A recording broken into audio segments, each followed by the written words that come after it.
And so I like the challenge. People, that's the criticism. Fight someone in their prime who's a beast. I think people just want to see me lose. That's really what the message is behind it all. And Anthony Joshua is an insane fight, but I want that challenge. We've been DMing back and forth. He wants to make it happen.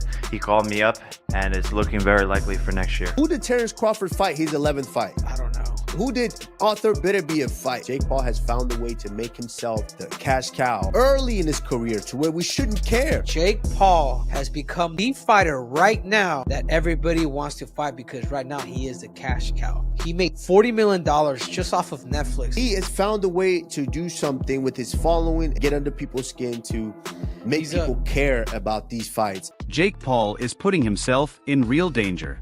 At the recent press event, Jake leaned close to Anthony Joshua, stared straight at him, and almost said, "I end you."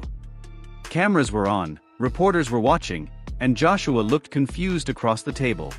The strange thing is this is no longer a normal grudge fight. Jake was supposed to face Gervonta Tank Davis at cruiserweight. Now he is fighting a former unified heavyweight champion who has beaten real giants. From Tank vs. Jake on Netflix to Jake pointing at Joshua on stage and acting wild, everything changed fast. Promoters and experts are now worried about what could happen on fight night. Many thought Jake's big Netflix moment was finished when the Tank fight collapsed. The Miami show was planned. Posters were up. Hype was growing. Then suddenly a domestic abuse case appeared. Legal problems followed. Statements were released. We strongly disagree with murder. The fight was cancelled. Who is the biggest star in boxing? Tank Davis. And joining the beat of the game is Miami resident, hip-hop star, influencer Ruby Rose. Hey, Nikki's right there, that's what I'm talking about. My man, move out the way. No. Jake Paul, Tank Davis, November 14th. Jake's opponent vanished and Netflix lost its main star. But Jake Paul didn't fade away. He didn't return to fighting retired MMA fighters or unknown names. Instead, he made a bold move. He went higher up the ladder and took on the most dangerous opponent of his career. Tank is lighter. Tyson is older and no longer a major threat. But Anthony Joshua is a real heavyweight puncher who is still active and still dangerous. Who is the biggest star in boxing? Tank Davis. And joining the beat of the game is Miami resident, hip-hop star, influencer Ruby Rose. Hey, Nikki's right there, that's what I'm talking about. My man, move out the way. No. Jake Paul, Tank Davis, November 14th. Everything shifted the moment the fight became official. This wasn't a small crossover match anymore.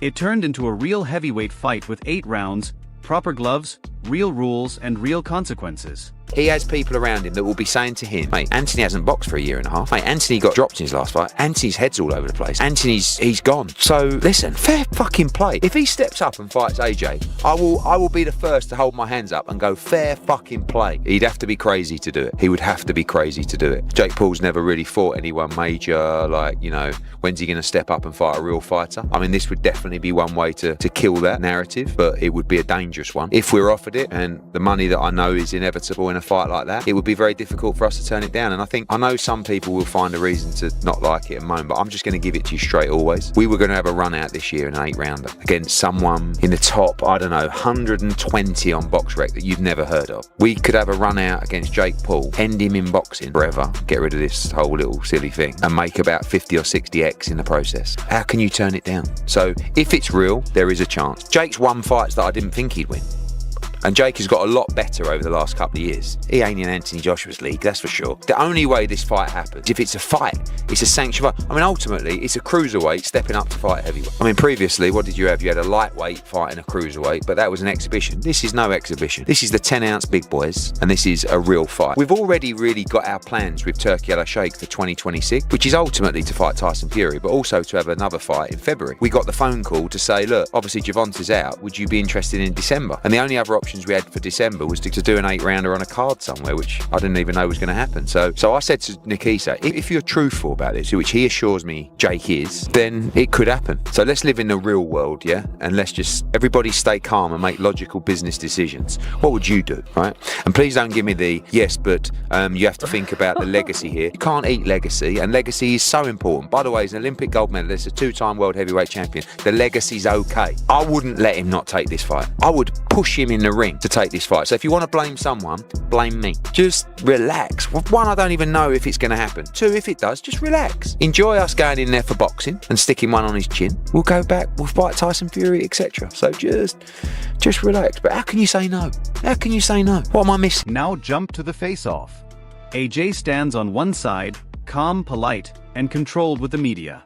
He talks about legacy and staying sharp before Tyson Fury. Jake stands on the other side, pushing chaos like he always does.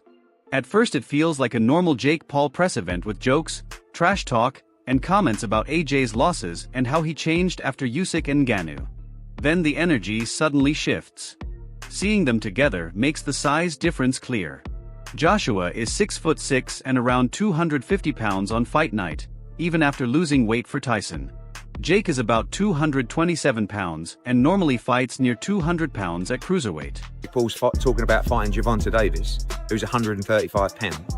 And then on the other hand, he's talking about fighting a 260-pound monster in Anthony Joshua. Listen, he's crazy enough to probably do it all if the money's right. But we're not really interested in waiting until 2016. And we're certainly not basing our career around a potential fight with Jake Paul. But if we were offered it, why not? I mean, it would be such an easy night's work, and it would be massive.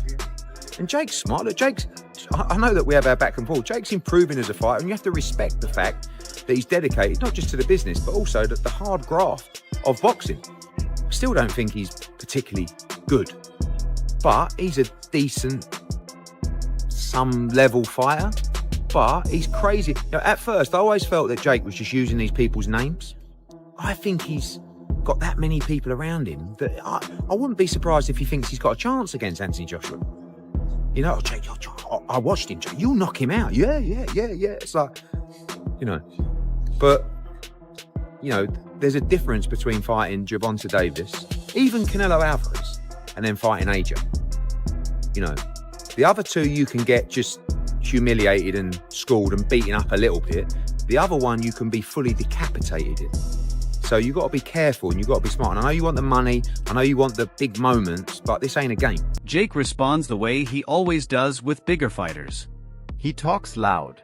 He pushes non-stop.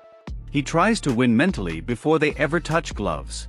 It's a heated moment at full intensity. And Jake fits perfectly into the villain role. He wants clips. He wants headlines. He wants people to ask if he really threatened Anthony Joshua. And it works. It spreads online, but it also wakes up something in AJ that Jake might not have expected. Oh, don't count him out. You know, I think that's a very dangerous fight for Jake Paul. But at the end of the day, you know, we could have a big upset, you know. But I think that AJ is too much for Jake Paul at this point, and he's bigger than Jake Paul, in my opinion. Do you think it's competitive? A lot of people are saying if AJ doesn't get him out of there in 2 rounds, it'll be a huge embarrassment. I don't think that's not the case, that he's gonna get Jake Paul. At the end of the day, Jake Paul has been training hard too, and you know, he's a pretty good fighter. I don't think he would take him out in 2-3 rounds. I think maybe in the later rounds, or it might go to decision, you know, but I don't think that Jake Paul can take AJ out. I mean, or AJ could take Jake Paul. Maybe, you know, but I don't know. It's just going to be an exciting fight. I think I want to see that fight, to be honest with you. The Ring 4, November 22nd. Watch only on DAZN. It wakes up Anthony Joshua because this fight was supposed to be easy for him. A payday, a tune-up, and a short workout. Eddie Hearn said it's a chance to beat a YouTuber for millions, stay active, stay in the news, and then move toward Tyson Fury in 2026. Suddenly the safety concerns from Ariel Helwani and David Hay started sounding more serious. Joshua thing is crazy. Is that a real conversation? Jake's a fucking lunatic, and it's probably real. I saw Joshua knock out Francis Ngannou, and the guy was like out cold for 5 minutes. And this is a guy who had never been knocked down, let alone knocked out. If he steps in the ring with him, and actually a bell rings and there are punches thrown, every bit of Jake Paul is not a real boxer conversation is gone forever. Helwani said safety is the main issue here. Not hype, not views, not legacy, but safety because everyone saw what AJ did to Francis Ngannou. One shot. Ngannou was out for too long. David Hay went even further. He warned that if the referee isn't careful, one punch from Joshua could end Jake Paul's night badly. That's not normal talk before a fight. Fighters who understand the danger are openly worried. If I can beat Jake Paul, then excuse my French, what the fuck is Anthony Joshua going to do to Jake Paul? I think my dad said that AJ could beat him with his prick, and I completely will back that up. Even if AJ had a broken arm in there, it still wouldn't go past a minute. To be quite honest with you, and as a safety aspect, there's no way that fight can go ahead. At the end of the day, my God, how good does it make me look? He gets beat by Jake Paul. Well, that automatically makes me two-time heavyweight champion of the world, doesn't it? There's no proper way. I've got to laugh about it. How are we even talking about this? He got his nut boxed off by me a little over 2 years ago, and now all of a sudden he's talking about fighting Anthony Joshua. It's like, come on. Like, you can't be serious. He can't beat me. I'm not Anthony Joshua, am I? So it's just ludicrous, it really. But Jake believes this is where he wins. He knows Joshua has more power. He knows Joshua has more experience, more skill, and more strength. So Jake tries to win in the one area he understands best: the story, the build-up, and the attention. Paul, we've seen what he can do, and at a level he's very good. You know, the people who he's been fighting, he's been better than a 58-year-old Mike Tyson. He's better than a 50-year-old Mike Tyson. Julio Cesar Chavez Jr., he was better than what he was. But once again, these are guys who aren't current, who aren't, ranked in the world right now at heavyweight, and who weren't Olympic gold medalists. Who, this is something completely and utterly different for Jake Paul. And I think, it appears though he lives his life like he can make he's manifesting everything, and he's working up until now. But I think maybe this is a step too far for him. Dangerous contest, if you look at the fight that Tommy Fury had with, I thought Jake Paul beat Tommy Fury when they fought. It was a close fight. I think he put him down in the last round. I thought he won the fight. But he didn't. He lost the fight on points. Now you're trying to... I know this fight was a little while ago and he's improved since then, but has he improved to the level where he can beat Anthony Joshua? I haven't seen anything to suggest that.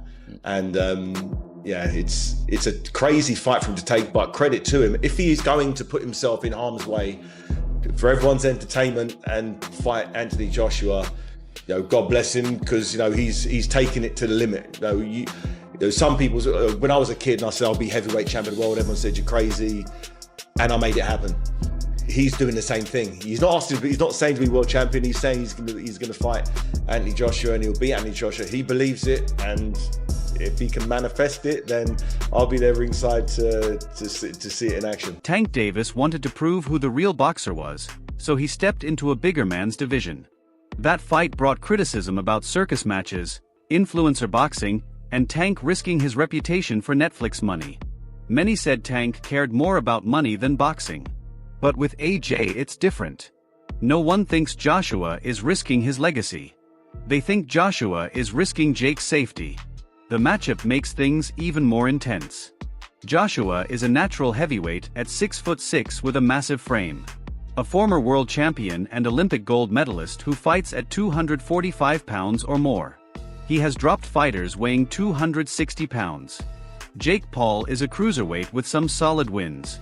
He beat Anderson Silva, Mike Perry, Julio Cesar Chavez Jr., and an older Tyson. He has power. He is disciplined. He has improved a lot in the last 2 years. But when they meet in the ring, the difference is clear. I think we both know, but for the sake of saying it specifically, if the two of them do collide in the ring, Josh and Jake, yeah. I don't believe it. I don't believe a single thing until I see him in the ring. I don't believe any. Even if they come together for a press, I don't believe it. I don't genuinely believe he will climb into a boxing ring with 10-ounce gloves on with Anthony Joshua. It won't happen. It can't. hypothetically, if it does, how long does it last? As long as Josh wants it to. Simple as that. As long as he wants it to. The same way it did with Floyd Mayweather and Conor McGregor. The same way it did with Anthony Joshua and Francis Ngannou. There is a huge difference between boxing older or smaller fighters and facing Anthony Joshua at full focus. Some say AJ is past his best, but he still weighs around 245 pounds for this fight. Jake will likely be 205 to 220 pounds. That's a 20 to 30 pound gap plus height, reach, and years of world-level experience. This is not a David versus Goliath story. The YouTuber playing David is facing a real giant. That's why Ariel Helwani is asking whether Jake is at serious risk of getting hurt. Anthony Joshua, AJ, you get me? What a legend. And we've got Jake Paul. He's a legend as well. Now, AJ is facing a lot of backlash because he's fighting Jake Paul. Ache, understand, man. It's like football, you get me? You play for Barcelona. When you get older, you start going down a bit, and then everything is about money. Yes? Run it up. Now, everyone wants to see the Tyson Fury against AJ fight. We've been seeing it, but we've seen Alexander Usyk. He's been doing our guys wrong. He's been just winning. He's been in the way. So, my take on this is, it's dangerous for Jake Paul. Get me? A lot of people, Eddie Hearn, Dana White. I just done a full YouTube anyway. Just watch the full YouTube because, you know, there's a lot of people that's reacted to it, you get me? So, full YouTube out now. So why did Jake go so far at the press conference? Part of it is his brand. He made his career by being loud and annoying. Part of it is pressure. And part of it is fear. His confidence dropped when the Tank fight collapsed. Influencer boxing is being mocked. People say he avoids real fighters. Now he is facing a real heavyweight puncher. He has to act like he believes he can win or everything falls apart. He keeps talking. He acts wild. It sounds like he doesn't fully understand what he's saying. Meanwhile, Anthony Joshua is in a strange position. For AJ, respect and business come together. He knows this is a circus-style fight. He hears the criticism. But he also knows the payday is huge. This could be one of his biggest paydays for an 8-round fight in Miami against a YouTuber who brings more attention than a random contender. Talking right now about doing Anthony Joshua, Jake Paul. I know, I saw that. Jake Paul apparently wants that fight. And he agreed to, I think it was 99% to 1, where Joshua gets 99% of the money and he gets 1%. Jake Paul probably doesn't care about the money. Well, but he has plenty of money, and if he won, oh my God, if he beat Anthony Joshua, good Lord.